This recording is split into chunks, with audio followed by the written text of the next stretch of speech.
بعد از حمد و صلات انتہائی واجب الاحترام جمیع حضرات،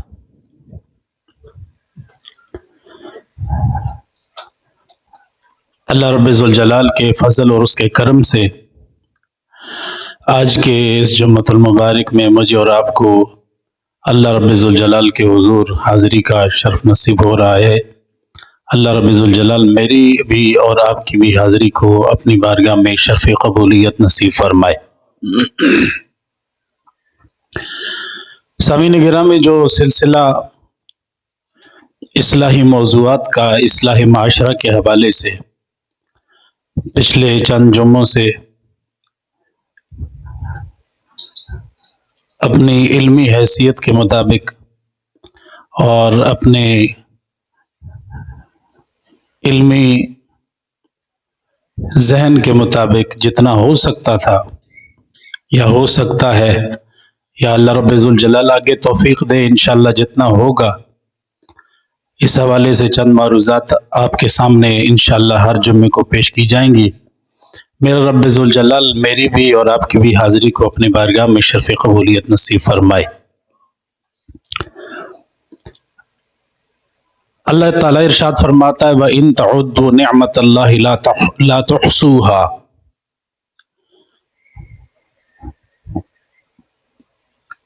فرمایا کہ اگر انسان اللہ رب ذوالجلال کی نعمتوں کو شمار کرنا چاہے، ان کو گننا چاہے تو وہ گن نہیں سکتا۔ لا تعداد نعمتیں ہیں۔ قرآن میں مختلف مقامات پہ اللہ رب ذوالجلال ان نعمتوں کا تذکرہ بھی فرماتا ہے۔ کچھ نعمتیں ایسی ہیں جو صرف ہمارے ساتھ خاص ہیں، انسان کے ساتھ، اور پھر ان میں بھی کچھ خاص نعمتیں ایسی ہیں جو صرف مسلمانوں کے ساتھ خاص ہیں۔ اللہ رب ذوالجلال نے جو انسان کو باقی جانوروں میں سے خصوصیت عطا فرمائی ہے اور ان کو الگ کیا ہے، تو وہ عقل کی بنا پہ کیا ہے۔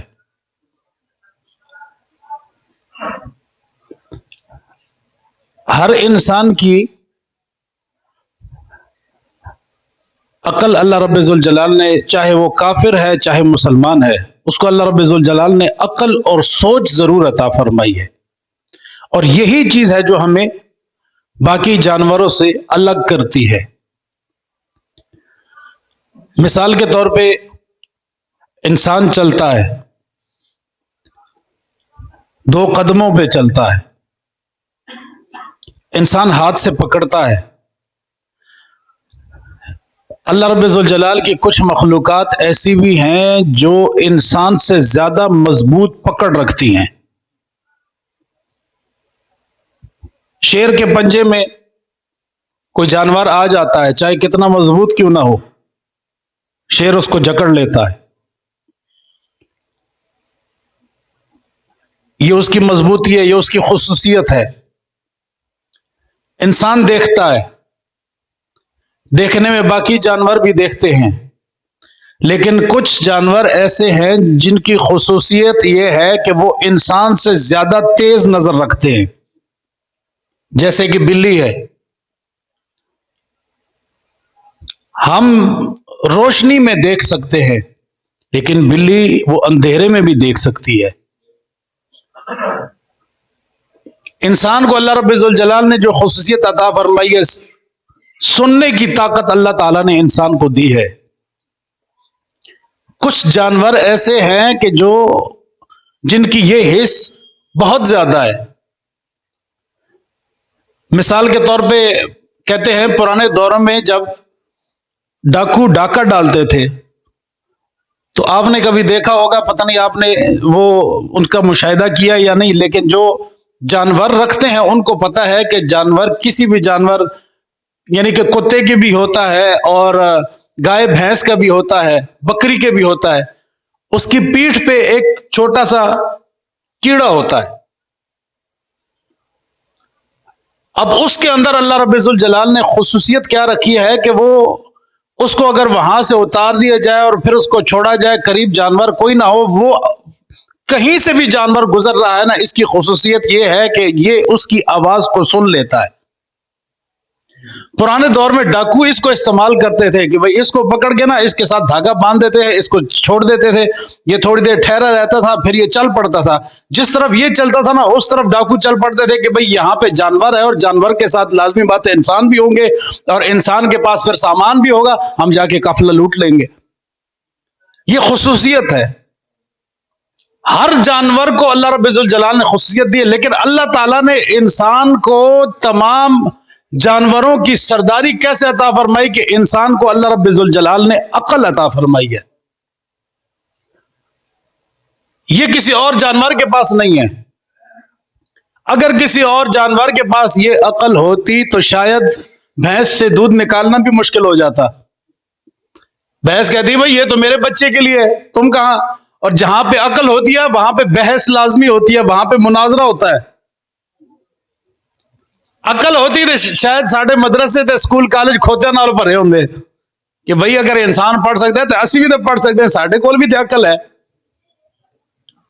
انسان اگر ایٹم بم بنا سکتا ہے تو ہم بھی بنا سکتے ہیں، پھر کھوتا بھی کہنا۔ بیل بھی پھر یہی جناب وہ کہتا ہے کہ بھئی میرے اوپر کیا جناب، تم مجھ پہ جناب وہ حال چلاتے ہو، یہ میرا کام نہیں ہے۔ انسان آگے سے ہزار دلیلیں دیتا، ہو سکتا ہے جناب وہ بیل اس پہ غالب آ جاتا کیونکہ عقل ہے۔ تو عقل جہاں پہ ہوتی ہے وہاں پہ بحث ہوتی ہے، اور کسی ایک کی ہار ہوتی ہے، کسی ایک کی جیت ہوتی ہے، کوئی جیتتا ہے کوئی ہارتا ہے۔ یہ اللہ رب الجلال کی بڑی مہربانی ہے کہ اللہ رب الجلال نے ان جانوروں کو قوت گویائی بھی نہیں دی اور سوچنے کی طاقت بھی نہیں دی۔ اللہ رب الجلال نے ان کو عقل نہیں دی ہون بار کھوتے کھلوتے ہوندے کہ بھئی اگر جناب انسان پڑھ سکتے ہیں نماز تو اسی بھی پڑھ سکتے ہیں، ایسا ہوتا یا نہیں؟ یہ ایک مثال دے رہا ہوں۔ یہاں باقی جانور بھی لائن بنا کے کھڑے ہوتے ہیں۔ اللہ رب الجلال نے بڑی مہربانی فرمائی۔ اللہ رب الجلال بڑی کریم ذات ہے، کیونکہ وہ جانتا تھا کہ اگر ان جانوروں کو ہم نے قوت گویائی دے دی اور سوچنے کی طاقت اور عقل دے دی تو پھر اس کی انسان کے ساتھ بحث رہے گی۔ اب آسانی سے اللہ فرماتا ہے کہ ہم نے جانور کو بھی انسان کے تابع کر دیا ہے، ہم نے اونٹ گھوڑے کو بھی انسان کے تابع کر دیا ہے، ہم نے گدھے کو بھی تابع کر دیا ہے، یہاں تک کہ جناب ہر چیز کو ہم نے انسان کے تابع کر دیا۔ وہ کتا بھی رکھے گا، کتے کو بھی عقل نہیں ہوگی، وہ بھی اس کی چوکیداری کرے گا۔ اللہ فرماتا ہے ہم نے تمہارے لیے مسخر کر دیا ہے، کس کو؟ اونٹ کو بھی تمہاری سواری کے لیے مسخر کر دیا ہے۔ اب گھوڑا بھی انسان کی سواری کے کام آ رہا ہے، گدھا بھی سواری کے کام آ رہا ہے، اور جناب اونٹ بھی سواری کے کام آ رہا ہے، اور جانوروں سے دودھ نکالا جا رہا ہے۔ اب وہ صرف یہ فرمائش نہیں کرتے کہ یہ صرف میرے بچوں کا دودھ ہے، تم کہاں دودھ نکال رہے ہو، یہ بحث نہیں ہوتی۔ یہ اللہ رب الجلال نے انسان کو عقل عطا فرمائی، اور یہی عقل انسان کو سیدھے رستے پہ لے کے آتی ہے۔ یہی عقل انسان کو سیدھا رستہ دکھاتی ہے۔ دو رستوں میں سے ایک غلط تھا، دوسرا صحیح تھا، یہی عقل انسان کو صحیح رستہ دکھاتی ہے۔ یہی عقل انسان کو ہدایت تک پہنچاتی ہے۔ یہی عقل انسان نے اس کے ذریعے راہ ہدایت پا لی۔ تو اب حکم کیا ہوگا کہ جب انسان کو راہ ہدایت مل چکی ہے، اب انسان کی عقل یہ انسان کے دین کے اور دین اسلام کے تابع ہو کے رہے گی۔ اپنی عقل کو دین اسلام کے تابع کرنا ہے۔ عقل دین سے باہر نکلے گی تو یہ نقصان دہ ہے کہ عقل کو تنقید سے فرصت نہیں۔ اقبال نے کہا تھا نا کہ عقل کو تنقید سے فرصت نہیں، تو عقل کا کام ہے تنقید کرنا، عقل کا کام ہے نقص نکالنا۔ اور پنجابی کہتے ہیں ایک کیڑے کٹ دے، یہ عقل کا کام ہے۔ لیکن جب انسان دین اسلام میں داخل ہو جاتا ہے تو اب یہ عقل دین اسلام کے تابع ہو کے رہے گی۔ اگر دین اسلام کے تابع نہیں ہوگی تو انسان کو بہت ساری چیزوں کا انکار کرنا پڑے گا۔ موضوع مشکل تو نہیں، بہت سی چیزوں کا انسان انکار کرے گا، اور انسان سے انکار ہو جائے گا اگر انسان نے عقل کو دین کے تابع نہ کیا۔ اگر عقل دین کے تابع ہو کے رہے گی تو انسان کا عروج ہے، اور اگر انسان نے دین کو عقل کے تابع کرنے کی کوشش کی تو کیا ہوگا انسان کا حشر؟ سب سے پہلے تو انسان کی عقل انسان کو مجبور کرے گی کہ بھائی سوچو تو صحیح، اللہ جو نظر نہیں آتا، سارے کائنات کا بادشاہ ہے، وہ جس نے ساری کائنات کو تخلیق کیا ہے، وہ جو جناب ان پہاڑوں کا بھی مالک ہے، زمین کا مالک ہے، آسمانوں کا مالک ہے، جنتوں کا مالک ہے، دوزخ اس نے تخلیق فرمائی ہے، اور جناب یہ سمندر بھی اس کے ہیں، دریا بھی اس کے ہیں، ہوا بھی اس کے ہیں، درخت بھی اس کے ہیں۔ تو انسان سوچنے لگ پڑے گا جب نظر نہیں آتا تو عقل انسان کو کہے گا کہ بھائی تم کس کو مان رہے ہو جو نظر بھی نہیں آ رہا؟ تو یہ عقل نقصان دہ ہے یا نہیں؟ بولیے۔ اور اگر عقل کہے جناب کہ تیرا کام کی ہے، انسان اپنی عقل کو کہے تمہارا کام کیا بنتا ہے کہ تم اس بارے میں سوچتے ہو؟ جب ہم نے سن لیا، جب ہم نے کملی والے سے سن لیا، تو جب ہمیں رب نے فرما دیا کہ رب ہے، رب نے ہی سب کچھ بنایا ہے، اور رب ہی کائنات کو چلانے والا ہے، اور رب ہی اکیلا ہے، وہ قیامت تک ہے، اور جب کچھ نہیں تھا تو وہ تھا، جب کچھ نہیں ہوگا تو وہ ہوگا۔ تو جب انسان یہ اپنی عقل سے کہہ دے گا کہ بھائی اس تو اگے بدن کی کوشش نہیں کرنی، تو اب انسان کا عروج شروع ہوگا۔ نہیں تو انسان کو جناب بہت ساری باتوں سے جناب وہ ہاتھ دھونا پڑ جائے گا، انسان کو اپنے دین سے جناب ہاتھ دھونا پڑ جائے گا۔ پچھلی کتابیں کب نازل ہوئی، کیسے نازل ہوئی، کس پر نازل ہوئی، کس انداز میں نازل ہوئی، اور جناب وہ اگر صحیح نہیں تو ایمان رکھنا ہے کہ نہیں، ہم جناب پچھلے نبیوں کو مانیں یا نہیں، ایک سوال تو بنتا ہے، اور ایک جناب اس پر تنقید کے پہلو بنتے ہیں۔ تو یہ عقل انسان سے تنقید کروائے گی۔ لیکن اگر جناب اس نے عقل کو دین کے تابع کر لیا تو آپ کہے گا کہ بھئی رب کے سارے رسول سچے، رب کے سارے نبی سچے، ساری کتابیں جو آئی تھی وہ سچی، جو اس کے اندر تحریف ہو گئی وہ علیحدہ بات ہے، لیکن اس کے علاوہ جو جتنی کتابیں تھی وہ سچی ہیں، رب کے فرشتے بھی سچے ہیں، جنت بھی سچی ہے، دوزخ بھی سچی ہے، زندگی بھی سچی ہے، موت بھی سچی ہے، قبر کی زندگی بھی سچی ہے، اس کے بعد قیامت کے دن اٹھنا بھی سچ ہے، رب کے حضور کھڑے ہونا بھی سچ ہے، سوالات کے جوابات دینا بھی سچ ہے، وہاں اپنی ساری میموری کا سامنے آ جانا یہ بھی سچ ہے، اور جنت اور دوزخ کا فیصلہ ہونا۔ تو عقل کو انسان اپنے دین کے تابع کرے گا، دین کو عقل کے تابع۔ عقل اس بارے میں کیوں نہیں سوچتی بھائی یہاں سے ٹیلی فون ملایا، امریکہ میں بندہ بیٹھا ہوا ہے، وہیں پہ وہ اٹینڈ کر رہا ہے، وہاں اس نے کال ریسیو کی، وہاں پہ السلام علیکم کی آواز یہاں سے گئی، وہاں سے وعلیکم السلام کی آواز آ گئی، اور بھائی ایک مشین ہے، نہ اس کے ساتھ کوئی تار ہے، نہ اس کے ساتھ کوئی رابطہ ہے، نہ اس کے ساتھ جناب کوئی ایسی چیز لگی ہوئی ہے جو امریکہ تک گئی ہے کہ وہاں سے آواز لے کے یہاں آ رہی ہے، یہاں سے وہاں جا رہی ہے۔ کوئی ایسی چیز ذہن میں نہیں ہے جو نظر بھی نہیں آ رہی، کوئی ایسی چیز جو جس کو انسان کا ذہن کہے، بڑا مشکل ہے اس کو ماننا کہ کیسے ہوا، کیوں ہوا، کس انداز میں ہوا، کس طرح جناب وہ کال ملی، کس طرح اس نے ریسیو کی، کس طرح آواز پہنچی، کس طرح آواز آئی۔ لیکن سائنس کہے گی کہ بس ہاں ہے، تو ہم نے کہا سائنس نے کہا کہ ہے تو ٹھیک ہے، اللہ کہے کہ فلاں چیز ہے تو ہم کہیں گے نہیں یہ کیسے ہو سکتا ہے؟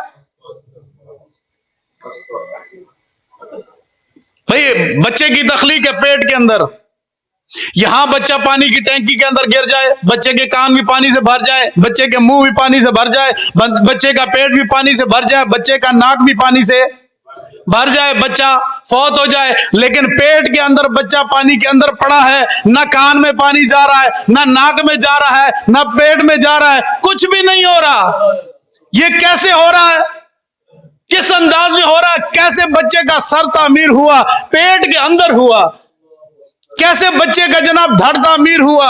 کیسے اس کے گردے بنے؟ کیسے اس کے پھیپڑے بنے؟ کیسے اس کا دل بنا؟ کیسے اس کا کلیجہ بنا؟ کیسے اس کا معدہ بنا؟ کیسے اس کا جناب دھڑ بنا؟ کیسے اس کے ہاتھ بنے؟ کیسے اس کے پاؤں بنے؟ اس بارے میں کوئی نہیں کہے گا، صرف اس لیے کہ سائنس نے کہہ دیا کہ یہ پروسیس چل رہا ہے۔